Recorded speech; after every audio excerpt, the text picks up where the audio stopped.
अध्याय 1 का 23वां, 24वां एवं 25वां श्लोक। कुरुक्षेत्र के युद्ध स्थल में सैन्य निरीक्षण। योत्स्यमानान्वेक्षेऽहं य एतेऽत्र समागताः धार्तराष्ट्रस्य दुर्बुद्धेर्युद्धे प्रिय चिकीर्षवः। हिंदी अनुवाद। मुझे उन लोगों को देखने दीजिए जो यहां पर धृतराष्ट्र के दुर्बुद्धि पुत्र दुर्योधन को प्रसन्न करने की इच्छा से लड़ने के लिए आए हुए हैं। अर्थात यह सर्वविदित था कि दुर्योधन अपने पिता धृतराष्ट्र की सांठगांठ से पापपूर्ण योजनाएं बनाकर पांडवों के राज्य को हड़पना चाहता था। अतः जिन समस्त लोगों ने दुर्योधन का पक्ष ग्रहण किया था वे उसी के समान धर्मा रहे होंगे। अर्जुन युद्ध प्रारंभ होने के पूर्व यह तो जान ही लेना चाहता था कि कौन कौन से लोग आए हुए हैं, किंतु उनके समक्ष समझौता का प्रस्ताव रखने की उसकी कोई योजना नहीं थी। यह भी तथ्य था कि वह उनकी शक्ति का, जिसका उसे सामना करना था, अनुमान लगाने की दृष्टि से उन्हें देखना चाह रहा था। यद्यपि उसे अपनी विजय का विश्वास था, क्योंकि श्री कृष्ण जी उसकी बगल में विराजमान थे। 24वां श्लोक।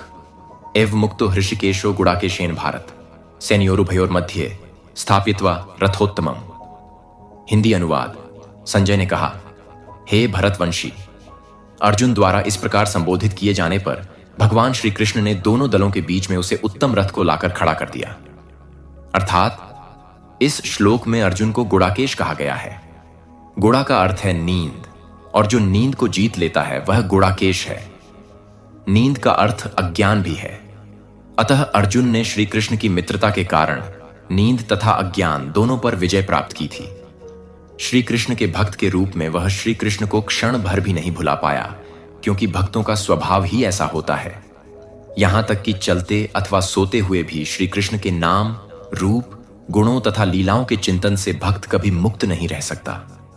अतः श्री कृष्ण का भक्त उनका निरंतर चिंतन करते हुए नींद तथा अज्ञान दोनों को जीत सकता है। इसी को कृष्ण भावनामृत या समाधि कहते हैं। प्रत्येक जीव की इंद्रियों तथा मन के निर्देशक अर्थात ऋषिकेश के रूप में श्री कृष्ण अर्जुन के मंतव्य को समझ गए कि वह क्यों सेनाओं के मध्य में रथ को खड़ा करवाना चाहता है। अतः उन्होंने वैसा ही किया और फिर वे इस प्रकार बोले। 25वां श्लोक। भीष्म द्रोण प्रमुखतः सर्वेषां च महीक्षिताम् उवाच पार्थ पश्यैतान् संवेतान् कुरुनिति। हिंदी अनुवाद। भीष्म, द्रोण तथा विश्व भर के अन्य समस्त राजाओं के सामने भगवान ने कहा कि हे पार्थ, यहां पर एकत्र सारे कुरुओं को देखो।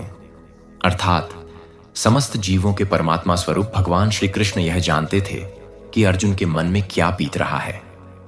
इस प्रसंग में ऋषिकेश शब्द का प्रयोग सूचित करता है कि वे सब कुछ जानते थे।